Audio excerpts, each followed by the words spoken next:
बिस्मिल्लाहिर्रहमानिर्रहीम, अस्सलाम वालेकुम व्यूअर्स। आई होप आप लोग खैरियत से होंगे। व्यूअर्स, हमने सेकंड ईयर बायोलॉजी का फर्स्ट चैप्टर स्टार्ट किया था। उसमें हमने ऑलरेडी 2 लेक्चर जो है वो लिए हैं। प्रीवियस लेक्चर हमने प्रॉपर्टीज़ ऑफ रेस्पिरेटरी सर्फेसेस के बारे में लिया था।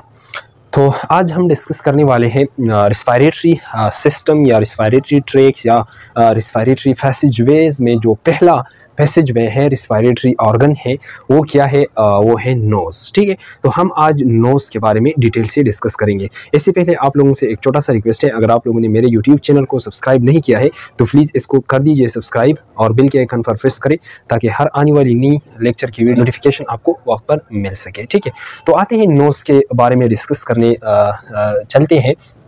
तो नोज़ एंड नेज़ल कैविटीज़। ठीक है, नोज़ क्या है और नेज़ल कैविटीज़ क्या है? ठीक है, तो याद रखिए कि जब हम सांस लेते हैं तो सांस लेने के लिए हमारे बॉडी में कुछ ट्रैक्स है, कुछ रास्ते हैं जिसके ज़रिए एयर यानी ऑक्सीजन को हम लेते हैं, वो लंग्स में जहाँ पहुँचता है, फिर वहाँ से जो है कार्बन डाइऑक्साइड वो हम वापस जो है उस ट्रैक के ज़रिए वापस आता है और हम इसको एक्सहेल करते हैं। ठीक है, तो वो जो सिस्टम है, जो रेस्पिरेटरी सिस्टम है, उसमें जो पहला पैसेज है, जो पहला ट्रैक है, वो नोज़ है, जिसके ज़रिए हम जो है एनवायरनमेंट से ऑक्सीजन लेता है और फिर वो ऑक्सीजन अंदर मुख्तलिफ ट्रैक्स से गुजर कर वो लंग्स में जा पहुंचता है।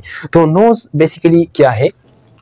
अहम पॉइंट है नोज़ में, ये बात याद रखनी चाहिए एक एमसीक्यूज पॉइंट ऑफ व्यू के साथ कि नोज़ जो है, नोज़ ये रेस्पिरेटरी ट्रैक या रेस्पिरेटरी पैसेज वे का ये ऐसा ऑर्गन है जो विजिबल है, एक्सटर्नल है बॉडी के। ठीक है, और विजिबल है, हम इसको देख सकते हैं। यानी फॉर एग्जांपल ये नोज़ है, ठीक है, ये रेस्पिरेटरी ट्रैक का एक ऑर्गन है, ठीक है, एक पैसेज वे है जिसके जरिए हम ऑक्सीजन लेते हैं। तो ये एक्सटर्नली है, यानी बाहर है, बॉडी के बाहर है, ठीक है, अंदर नहीं है, और विजिबल है, हम इसको देख सकते हैं। तो ये वाहिद रेस्पिरेटरी ऑर्गन है जो एक्सटर्नली है, ठीक है, और इसको हम देख सकते हैं, विजिबल है, आंखों पे देख सकते हैं। सही है, तो ये बहुत अहम पॉइंट यहाँ पर याद रखना चाहिए। तो नोज़ क्या है कि nose is the only external visible part या organ, visible part of respiratory system. ठीक है, तो ये पॉइंट ज़रूर याद रखना चाहिए, एमसीक्यूज पॉइंट ऑफ व्यू के लिए ये बहुत अहम पॉइंट है। इसके बाद हम आते हैं इसकी कंपोजिशन की तरफ। स्ट्रक्चर जो है नोज़ का वो डिपेंड करता है दो चीज़ों पर, कार्टिलेज और बोन पर। यहाँ पर कौन से बोन इसमें मौजूद है हम इसको डिस्कस करते हैं, कौन से कार्टिलेजेस मौजूद है इसको भी हम डिस्कस करते हैं। तो बोन का जो शेप होता है ये डिपेंड करता है बोन पर और कार्टिलेज पर। ठीक है, कि बोन किस तरह है, मतलब बड़ा है, छोटा है, कार्टिलेज बड़ा है, छोटा है, तो वो जो साइज और शेप है वो उस पर डिपेंड करता है। लेकिन हम इसकी कंपोजिशन की तरफ आते हैं कि ये जो नोज़ है इसमें कौन सी चीज़ें मौजूद हैं, इसकी कंपोजिशन क्या है। तो याद रखिए कि इसमें बेसिक 6 किस्म की चीज़ें मौजूद होते हैं। 6 किस्म के बेसिक चीज़ें जो आपके बुक में डिस्कस किया है वो यहाँ पर इसमें मौजूद होते हैं। पहला ये है कि इसमें बोन्स मौजूद होते हैं। क्या मौजूद होते हैं? बोन्स। ठीक है, इसके अलावा दूसरा क्या है, इसमें मौजूद होते हैं कार्टिलेज। क्या मौजूद है? कार्टिलेज। तीसरा जो है इसमें फाइब्रोफैटी टिश्यूज मौजूद है, फाइब्रोफैटी टिश्यूज। और इसके अलावा चौथा है इसमें हेयर्स मौजूद होते हैं नोज़ में। ठीक है, और इसके अलावा इसमें जो है म्यूकस मौजूद होते हैं, और लास्ट जो है इसमें सीलिया मौजूद होता है, सीलिया। ठीक है, तो ये 6 चीज़ें हैं जो नोज़ में मौजूद होते हैं। ठीक है, इसको हम जो है 1 बाय 1 अब डिस्कस करते हैं और इसका फंक्शन भी हम डिस्कस करते हैं। लेकिन ये याद रखिए कि बोन मौजूद है, कार्टिलेज होता है नोज़ में, फाइब्रोफैटी टिश्यूज है, हेयर्स है, म्यूकस है एंड सीलिया है। पहले बोन की तरफ आते हैं। तो याद रखिए कि नोज़ जो है, नोज़ में जो बोन मौजूद होता है वो क्या है, ये जो बोन है नोज़ में, ठीक है, ये बोन है। ठीक है, तो इसको हम एथमाइड बोन कहते हैं। इसको क्या कहते हैं? एथमाइड बोन। ठीक है। तो ये इसमें एथमाइड बोन मौजूद होता है। कार्टिलेज की जब हम बात करते हैं तो कार्टिलेज यहाँ पर अगर आप ये जो नोज है इसके सेंटर पर अब अगर आप देखें तो ये यहाँ पर इलास्टिक पार्ट है, ठीक है। ये क्या है? Elastic part. ये बेसिकली कार्टिलेज है। ये क्या है? कार्टिलेज है। ये जो है ये जो बोन है, नोज है, इसको ये सपोर्ट देता है। जब हम एक्सीडेंट वगैरह करते हैं और इस तरह जो है हम नोज पे लग जाते हैं, ठीक है, नोज हमारा जो है वो किसी चीज़ के साथ टकरा जाता है, तो ये जो कार्टिलेज है ये इसको सपोर्ट देता है ताकि ये बोन टूट न जाए, ठीक है। इसके अलावा इसके बहुत सारे फंक्शन है, लेकिन बेसिक जो फंक्शन है वो यहाँ पर ये क्या देता है? इलास्टिसिटी देता है ताकि ये जो नोज है वो ट्रॉमा एक्सीडेंट वगैरह में टूट न जाए, ये जो यहाँ पर जो बोन है, ठीक है। तो ये इसमें जो कार्टिलेज मौजूद होता है वो बेसिकली हायालिन कार्टिलेज होता है। कौन सा कार्टिलेज? हायालिन कार्टिलेज। इसको हम आगे डिटेल से डिस्कस करेंगे इंशाल्लाह। जो सपोर्ट एंड मोमेंट चैप्टर है तो उसमें हम जो है हायालिन कार्टिलेज और कार्टिलेज के जो टाइप्स हैं, फाइब्रो कार्टिलेज है, इलास्टिक कार्टिलेज एंड हायालिन कार्टिलेज, हम इसमें इसको जो है हम डिटेल से डिस्कस करेंगे फिर आगे। लेकिन हायालिन कार्टिलेज ये याद रखिए कि ये नोज में मौजूद होता है। और ये जो हायालिन कार्टिलेज होता है ना, तो इसमें बेसिकली कॉन्ड्रोसाइट्स मौजूद होते हैं। एक किस्म के सेल हैं कॉन्ड्रोसाइट्स, ठीक है। और ये जो है ये ब्लू वाइट होता है, यानी ब्लूइश वाइट होता है, इसका जो कलर होता है, ठीक है। ये ब्लूइश वाइट या वाइट ब्लूइश ये होता है, ठीक है। अब फाइब्रो फैटी टिश्यूज की तरफ आते हैं। तो फाइब्रो फैटी टिश्यूज इसमें टू वर्ड्स हैं। एक है फाइब्रस टिश्यू, यानी फाइब्रो का मतलब है फाइब्रस टिश्यूज, और दूसरा क्या है? फैटी टिश्यूज, फैटी टिश्यूज, ठीक है। तो ये नोज में मौजूद होते हैं। तो फाइब्रस टिश्यूज जो है बेसिकली ये फाइबर्स से बने होते हैं, यानी ये प्रोटीन से बने होते हैं। किस चीज़ से? प्रोटीन से। और ये नोज में क्या करता है? ये नोज में प्रोटेक्शन देता है। नोज में क्या करता है? प्रोटेक्शन। इसके अलावा सपोर्ट देता है नोज को, और इसके अलावा बोन्स जो है होल्ड करते हैं, होल्ड बोन्स या मसल्स, ठीक है। बोन्स और मसल एक दूसरे के साथ जब होल्ड हो जाते हैं तो ये बेसिकली फाइब्रस टिश्यूज एक दूसरे के साथ उसको होल्ड करते हैं, या बोन और बोन एक दूसरे के साथ होल्ड हो जाते हैं, तो ये बेसिकली फाइब्रस टिश्यूज करते हैं, ठीक है। इसके अलावा फैटी टिश्यूज है। तो फैटी टिश्यूज का मतलब क्या है कि इसको एडिपोज टिश्यूज भी कह सकते हैं हम, एडिपोज टिश्यूज, ठीक है। और इसके अलावा इसको बॉडी फैट भी कह सकते हैं, बॉडी फैट्स, ठीक है। तो ये चीज़ें इसमें मौजूद होते हैं। अब हेयर्स की तरफ आते हैं। तो याद रखिए अहम पॉइंट्स ये है तीनों। इससे पहले आप लोगों ने दो चीज़ें याद रखनी है कि एक है नॉस्ट्रिल्स और एक है नेजल कैविटीज, ठीक है। तो नॉस्ट्रिल्स क्या है? नोज में जो है दो ओपनिंग्स, एक्सटर्नल ओपनिंग्स होते हैं। ये जो नोज के दो एक्सटर्नल ओपनिंग्स हैं, ठीक है, कैविटीज है, सही है। इसको हम क्या कहते हैं? इसको हम नॉस्ट्रिल्स कहते हैं। फॉर एग्जांपल ये एक ओपनिंग है, ठीक है, एक्सटर्नल ओपनिंग है बाहर की तरफ, ये दूसरा है, ठीक है।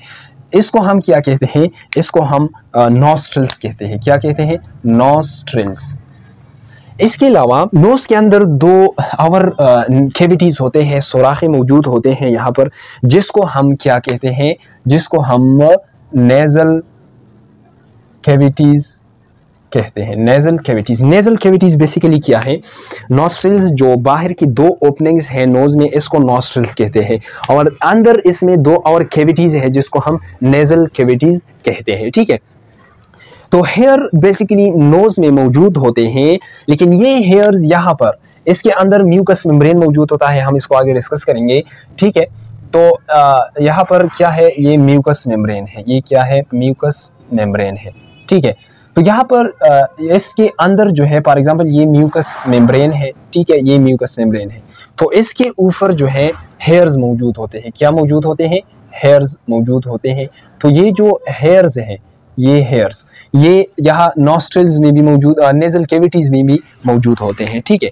तो हेयर्स जो है ये कहाँ पर मौजूद होते हैं? ये nasal cavities, nasal cavities plus nostrils दोनों में ये मौजूद होते हैं, ठीक है। हेयर्स नोज के अंदर, इसका फंक्शन क्या है? नोज के अंदर हेयर्स का फंक्शन क्या है?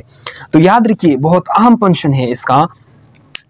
ये एयर फिल्ट्रेशन करता है। क्या करता है? एयर फिल्ट्रेशन, एयर को फिल्टर करता है। फॉर एग्जांपल हम ऑक्सीजन लेते हैं एनवायरनमेंट से, सांस लेते हैं, एयर लेते हैं, ठीक है, तो इसमें मुख्तलिफ डस्ट वगैरह मौजूद होते हैं, एलर्जेंस मौजूद होते हैं, फॉलन्स मौजूद होते हैं या पैथोजेंस मौजूद होते हैं। तो वो जब हम इनहेल करते हैं तो वो जब लंग्स में जाते हैं तो लंग्स में वो इन्फेक्शन काज करता है, ठीक है। तो इसके लिए अल्लाह ताला ने यहाँ पर किया रखा है, नोज में हेयर्स रखे हैं, बाल्स जो है वो मौजूद है, तो वो एयर को फिल्टर करता है।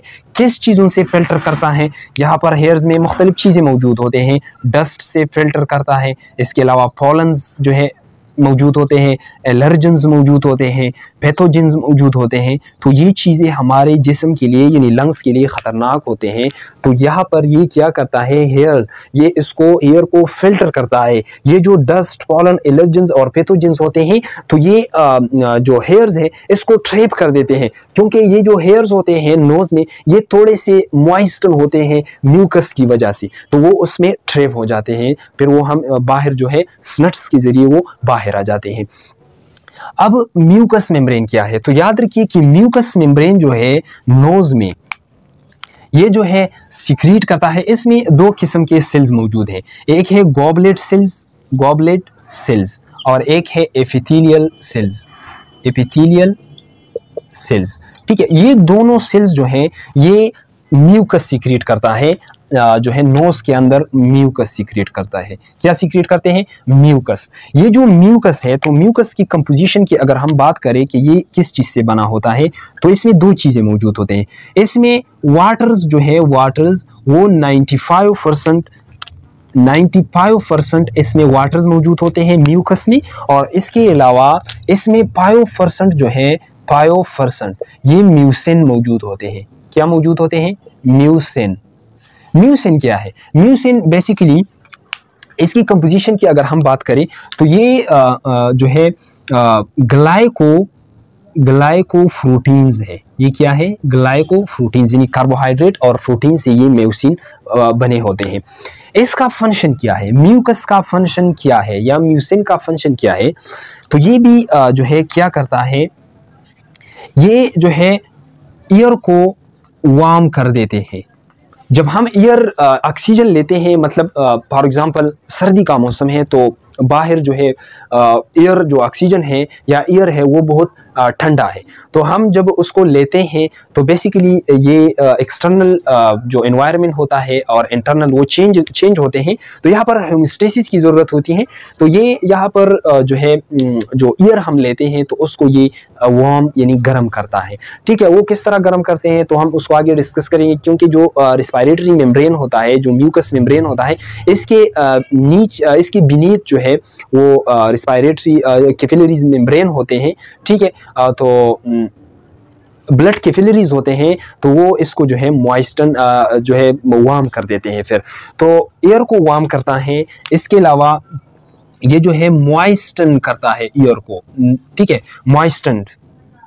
इसके अलावा ये डस्ट को जो है ट्रैप करता है, सही है। इसके अलावा पैथोजेंस को ये ट्रैप कर देते हैं, डेब्रिस को ये ट्रैप कर देते हैं, पैथोजेंस को ट्रैप कर देते हैं, ठीक है। और इसके अलावा जो है बहुत सारे फंक्शन है इसके, लेकिन ये मेन फंक्शन है, ठीक है। तो ये क्या करता है बेसिकली कि ये एलर्जेंस, पॉलन्स या इसके अलावा पैथोजेंस वार्म करता है ईयर को। इसके अलावा डस्ट को जो है वो ये ट्रैप कर देते हैं, फिर उसको हम बाहर जो है एक्सक्रीट करते हैं। तो ये इसका फंक्शन हुआ। अब सीलिया की तरफ आते हैं। तो सीलिया बेसिकली ये जो है ये हेयर लाइक स्ट्रक्चर होता है। क्या होता है? Hair like structure. और ये माइक्रोस्कोपिक स्ट्रक्चर है, ये हम इस तरह आंखों पे नहीं देख सकते। हेयर लाइक स्ट्रक्चर होता है सीलिया, और ये जो है इस तरह होता है। फॉर एग्जांपल ये मेरे साथ क्या है, ये मेरे साथ म्यूकस या रिस्पायरेटरी मेम्ब्रेन है, तो इसके ऊपर माइक्रोस्कोपिक हेयर लाइक स्ट्रक्चर होते हैं इस तरह। क्या कहते हैं? सीलिया कहते हैं। हेयर लाइक स्ट्रक्चर है, ठीक है। और इसका फंक्शन क्या है कि ये नोज में ये मूवमेंट करता है, और ये फॉरवर्ड एंड बैकवर्ड इस तरह का मूवमेंट करता है, ठीक है। इस तरह मूवमेंट करता है ये, और ये इसका फंक्शन ये है कि ये भी चीज़ों को जो है ट्रैप करता है। ये क्या करता है? चीज़ों को ट्रैप कर देता है। यहाँ पर ये बात भी याद रखिए कि ये जो म्यूकस मेम्ब्रेन होता है, जो म्यूकस होते हैं, ये लुब्रिकेशन में भी यानी लुब्रिकेशन यानी फ्रिक्शन को ये रिड्यूस करता है, फ्रिक्शन को क्या करता है, रिड्यूस कर देता है। हेयर लाइक स्ट्रक्चर सीलिया, इसका भी फंक्शन क्या है कि ये भी क्या करता है कि ट्रेव करता है, ट्रेव पॉलन्स को या डस्ट्स को, ठीक है। इसके अलावा ये जो है डेब्रिस को भी ये ट्रेव कर देता है, ये बैकवर्ड एंड फॉरवर्ड मूवमेंट करता है और चीज़ों को ट्रेव कर देता है, पैथोजेंस वगैरह। तो ये फिर जो है हम बॉडी से जो है ये बाहर इसको निकाल लेते हैं, एक्सक्रीट कर देते हैं।